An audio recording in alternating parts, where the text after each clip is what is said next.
let's talk positive to start with. Where are the opportunities in Australia for innovation? Where are our strengths, do you think? Who'd like to kick off? Ladies first. Annie. Thanks, guys. Morning, everybody. For those of you who haven't necessarily got your ears tuned in, I am English. I do apologise.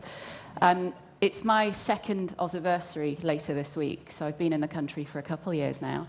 And I think from what I've seen, so as just mentioned, I run Telstra's accelerator program here in Australia, and also we're just launching in Singapore as well, so we're starting to grow our footprint across the region. And one of the things that I've seen, bearing in mind 20-odd million people isn't necessarily the largest population, particularly given where I've come from Europe in terms of 60-odd million people in the UK crammed into a tiny little country. If I look at the volume of applications we get through muru-D and also the quality of those applications, it really does stand at a global level in terms of the volume and the quantity and the quality of that. And I thought that was quite interesting coming into the country because I thought that might be a little lower, but it really isn't. So there's a huge amount of opportunity there in terms of the quality of the entrepreneurs and the ideas that we have in the country. And I think the other thing that I see, and I mentioned we're just opening our doors in Singapore, I think the proximity to Southeast Asia and to growth markets like Indonesia, Malaysia, Vietnam, right on our doorstep, is a huge advantage and something that I think we should be doing an awful lot more to capitalise on. Larry, what strengths should we be building on in Australia? Actually, for me, it's the innovation dilemma. I don't think we understand what innovation is in Australia. I think we confuse invention with innovation. And it's reflected, I think, in the fact that we're 10th in the world for investment into the creation of technology, into science, which is about where we should be relative to our GDP. But we're 81st in the world for the efficiency with which we translate those amazing inventions into practice. And you can argue a lot about the metrics and the numbers and how the World Economic Forum calculates that. So forget that for a minute. Australia has invented 130 profound, game-changing inventions. Whose child had an ultrasound before birth? Yeah? Australian invention. Wi-Fi, Australian invention. There's 130 of those, but only one produced a great domestic Australian company. We have to do better. We have to do better than inventing amazing technology and letting the rest of the world commercialise it. We need to bring the value, the impact of those innovations back to our nation. The good news is we're great inventors. 130 profound, game-changing inventions is fantastic. Way more than you would think for a country of only 23 million people. You were an inventor, weren't you? I was. Yeah. What did you invent? The first miniature solid-state visible laser, which took about 20 years to figure out how to make that work, maybe more, but it was harder to figure out what to do with it. And the profound, the sort of epiphany of value creation was figuring out that the ophthalmic industry badly needed this innovation to cure blindness. But it's ironic, like all scientists, I came up with a great invention because I understood that it was really hard, no one could do it, and the challenge attracted me. But the real adventure was, who cares? The implementation of it, yeah. Okay, Mike, what do you think? We'll just stick with the strengths. I thought we were starting positive. Yeah, I'm trying to start with. I know where we're going to go here, but... I agree with both of them. I think we have very talented people generating ideas on a constant basis. I do agree with Larry, we struggle to get them off the ground, but if we're looking at the positives, in almost every industry we have very talented people. So not just particular sectors, you think across the board? Yep. I think across the board. I think we make great businesses when we can get them off the ground. We struggle to get them off the ground. All right, so let's get to the struggle then. We're obviously heading. What is holding it back? I mean, let's take this apart. If the ideas are there, if the energy is there, the things that we've heard in the previous session about, the brand Australia, this kind of get out, have a go at things, what's getting in the way? of those things becoming ours. I mean, people wouldn't even know that ultrasound was invented here. A lot of people wouldn't know Wi-Fi. You know, why don't they? One of the things that I see, and we've invested in 34 startups now in the last 2 years, the majority of those entrepreneurs are first-time entrepreneurs. And what you need for that is help. You need for people to contribute, for them to get involved as mentors, advisors, giving some coaching. And it only helps if those mentors, advisors, and coaches have kind of done it before. And that's where the sort of this gap sits in terms of if we assume that the million folks in the advanced network, or sorry, the million expats, Aussies overseas doing brilliant work, wouldn't it be great if we could tap into their knowledge so that they can contribute back to the next generation of entrepreneurs and help them be successful? And that's really what we try and do at muru-D, is to find those pockets of knowledge capital and connect the dots back to those entrepreneurs who need that help most. Mike, you've been pretty scathing about our failure to position ourselves in terms of technology. Explain why you think that's happening and what we need to do about it. Larry's got better stats and a whole iPad full of notes there. I should have come forward better prepared. Well, why don't you two do a double? After I use my brain, mate, it's all still up there. Look, I think the biggest problem we have is... Channel, it is, a little bit. It's buried. The biggest problem we have is volume of experience, right? And we're not solving that problem, right? So the simply put is we have a lot of inventors. I like that term. I'm going to steal that and continue to use it. A lot of people inventing things. To get the rocket off the ground or to get it out of the atmosphere or whatever, maybe we can get it off the ground and we can't get it out of the atmosphere, right? We run out of oxygen and we don't have the tanks to keep going, is the volume of experienced folk that then kind of join that mission and continue to push it forward. That's why people leave in the main, right, is that. And I think that's sort of the problem of solving, the question you asked Anne. The question you asked me, I suppose, is I think the big problem is that at a federal, state, local, every level, we don't fear the disruption that technology is going to bring to our economy. And that's quite simply, technology people are used to disruption. We just almost sort of expect it, like we're constantly turning our industry over. I think we don't quite understand the current technical wave that we're coming through. Everybody just dismisses, the tech guys are always saying that this time is going to be different, right? I think this time fundamentally is different. And if we don't get that, we risk just dropping down every 10th, 11th, 12th, whatever league table you have, right? If we're not producing some meaningful percentage of the world's technology as a producer, we're going to be a pure consumer, and that's not a good place for any economy to be in. Never has been. Okay, but the question is how. And Larry, as CSIRO chief, this is a very interesting question for you. How do you break through that barrier? Yeah, in fact, and that is the only question, actually. Seriously, he's got all the props. It's all in here. Michael, I'll leave that for you in case you want to ever do an innovative company. Strategy for 2020, you got one for this year? Part of the problem, well, everyone knows strategy is 2020 in hindsight, right? Part of the problem for science is we're so often a solution looking for a problem to solve. And that's the nature of science, because we go exploring. Wi-Fi was invented from black holes, study of black holes. That solid-state semiconductor visible laser, invented by studying optical chaos. So not even directly connected to the market that they created. And by the way, these were multi-billion-dollar markets that didn't exist when the invention happened, and literally were enabled by the invention. And I think part of the challenge for us is to engage better with each other. Collaboration, we're the lowest collaborating nation in the OECD. We compete viciously with each other in science. We don't collaborate, and that's got to change. CSIRO will change completely in that mantra in the next 5 years as part of this. We also don't collaborate well enough with business, and we've got to fix that as well. But really, it's what are the market forces that are going to shape our future between now and, say, 2020 or 2030? 3 billion more people on the face of the earth. A wealthy 1.5 billion more wealthy middle-class people in Asia. People who are more connected than ever before, who literally believe they are a market of one. They don't want to just be sold to or marketed at. They want their opinion considered on an individual basis, and they want products that are designed for them. Example.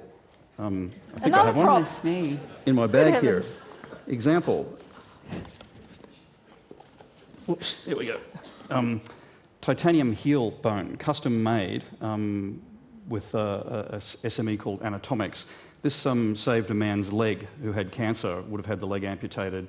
We're able to replicate the bone, 3D print it and replace it and save his leg. And it's quite a great example of the marriage between... Not sure what to do with that. If I can. I don't know where he's Digital gone now, the rest of him, but... digital technology and the physical world, that connection and the customization that digital technology combined with hardware technology can enable. We will live longer as a result of these types of innovations. What are we going to do with those extra years of life? How do we make them more productive? Can we engineer foods? Was mentioned towards the end of the last panel.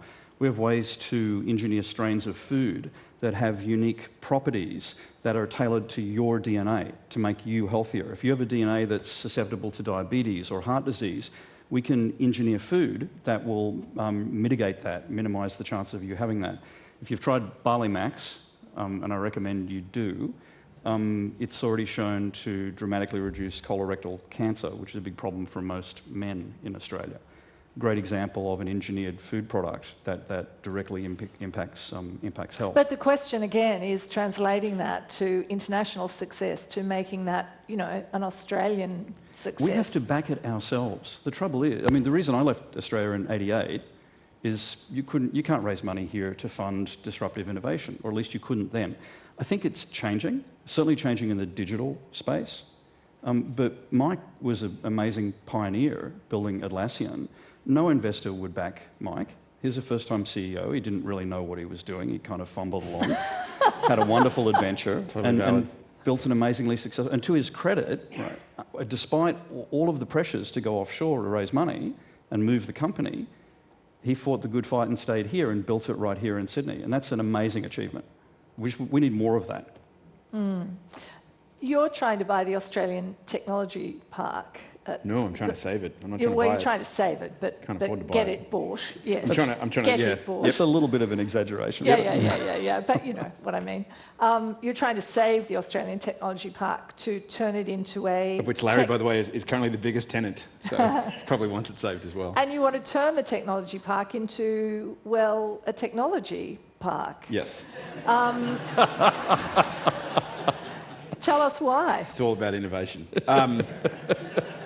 Look, I think, around the world we have a lot of good examples of governments getting it right now. My worry is we wait too long to get it right. And one of the pieces of almost all of those plans anywhere is some form of physical manifestation of the commitment of all the different levels of government to technology, often associated with universities, research organisations, high-tech companies, startups. It's all the sort of mix. So like Shoreditch in London, the Roosevelt Island, what they're doing in New York. They've, again, a whole bit of public land. They've gone, what are we going to do with this land? Well, here's an industry. And one of the things people don't realise about technology is it does benefit so much from co-location, and study after study after study has shown high density of technology companies creates interactions and collaborations and all these sorts of things. We've had the technology park for a while. It hasn't been a wonderful success. But the only reason we got involved in the first place is kind of going from one technology park to zero seemed completely the wrong direction for the country to go. But it also is an interesting example because the competing bid for it is about residential accommodation and business accommodation, but it's not technology anymore. No. This is the controversy about the whole thing, really. It's supposed to be protected it's currently covenanted, or whatever the legal term is, to be for technology and research purposes. And what we're trying to do is protect that covenant through the sale process, basically. But what then do you need apart from a site? Having a site's great, but getting that investment, how do you generate that kind of investment? Annie, I'm interested in your thoughts about this too. And what Mike's talking about in terms of having a focal point for everybody to just kind of, whether it's corporates, education, sort of whether it's universities, schools, whatever, if you create that focal point, you get the density that you need in order for great ideas and collaborations to come out of. And you need the whole ecosystem, though. One ATP is not going to fix the problem that we have in the country, but it's better than none. I completely agree with you. But beyond that, you do need to see other parts of the ecosystem getting involved. And obviously Telstra investing in muru-D is a really good example of where a corporate can make a meaningful contribution towards the growth of the ecosystem, but doing it in a way that's sustainable for the ecosystem, not great financial outcome for Telstra, which oftentimes corporates have done in the past. I think the other part of that is if we can encourage other businesses to do the same just by showing people how we did it, that kind of, look, it's not a scary path, folks. It's actually a lot easier than you think, and you can all make a significant contribution. If you consider the amount of people we've got in this room today, I'm going to go, it's about 120 or so. Think of the knowledge capital that's sitting in this room right now. If you all went out of these doors and adopted a startup or an entrepreneur and gave your advice back to them, just think of the power of what that gives back. And if you look at any ecosystem globally, whether it's Silicon Valley, Tel Aviv, Shoreditch in London, one of the reasons why they do so well is the power of people getting involved and paying it forward. And if we can encourage local governments, national governments, by the way, I've only just got my head around the federal and thingy nonsense that you have here. Look, there's so much that we can all do to contribute, but it starts with us. I'm interested in asking you about the layers that need to be involved in this kind of shift, because I think that's where people get stuck. You know, what's the role of government? What's the role of private investors? And what's the role of education? Because I'm very interested in your Code Club exercise. Can you explain a bit? Let's start with education, start with kids, primary school kids. Yes. And innovation. What are you doing around that space? Code Club, for those of you who haven't heard of it, it's a non-profit organisation I started about a year ago, and it's to fix a significant issue that we see in our schools at the moment, which is that coding, computational thinking, is not part of the national curriculum. It's written in the new digital skills curriculum, but it's not being developed and actually implemented into schools. That is frightening. If you consider the amount of innovation and the speed of which everything is now being digitally mediated, and our kids do not understand how that works, and we're not teaching them it from a really early stage in school, I find that frightening. Equally, if you look on it on the other angle, it's also a ridiculous waste of not giving children the skills that they need for the economy they're going to join in high-income jobs, in jobs that actually give them the ability to go overseas, to work abroad, to come back to Australia with those great skills to then develop their own businesses. So we launched about a year ago. It's a completely free operation where we go in and train teachers on how to teach coding, because it's not just about the kids, it's also about giving the teachers the skills to teach the damn thing in the first place. We now have 180 code clubs up and running across the country. We've trained nearly 300 teachers, and we've got 5,000 kids learning to code as a result. Interesting. And wouldn't it be great if we could actually put that into the national curriculum so that every child does understand the basics of how computers work? Because what we've found, certainly through just the 1 year alone, we're getting more girls starting to code. By the way, they're better at it than the boys, just saying. We're getting more girls coding. We're getting more kids saying, I never thought of computational stuff before. I thought it was for geeks and for rocket scientists. And now I realize that actually I can do this. And not only that, it teaches them problem solving, collaboration skills. It unlocks different sources of creativity as well. So for me, I think that's one of the biggest things that we need to change in education here. What about the role of government? I know this is a kind of huge topic that we could spend a lot of time on. But Well, it could start with education, right? I mean, that's where they should be changing long term. I mean, we've been personally told from the top of the land that computer science teaching to kids is ridiculous, that maths and English is enough, and I was just like blown away. Especially if you look at these other countries talking about it. I mean, England now has mandatory, some form of, it's called computer science, but it's not. It's not like a kindergarten kid's really sitting there and writing, you know, university level computer science, but they have mandatory K through 12 computer science education, right? And that the impact of that hasn't been seen on our country. 10 years' time, when they're churning out tens of thousands of kids who've done this and then want to do more technical careers, and that flows through the workforce, and we have no one flowing through in that direction, we're going to be in big trouble, right? So I think the very first thing the government should do for the long term is around education. and then? For the short term, I think it's got to be around the importing of talent. I think we have a huge experience gap. The way I say it is we're very talented people in Australia, very smart, well-educated, great university system, great inventors, etc. What we don't have is volumes of experience, right? Try to find people who've worked in the technology industry for 10, 20 years. They just simply don't exist, right? People who've run large technology companies, people who have worked in large technology companies in a Google or a Facebook or an Amazon or whoever, right? They don't exist here. And so we have to, in the short term, I think we have no option but to bring them in en masse, right? Find ways to get them in, fix their cost of living. There's a whole bunch of problems with that, and realise that they're going to come in and train all the Australians around them to I don't know, divulge those skills into the people around them who are just as talented. They just haven't had the right experience.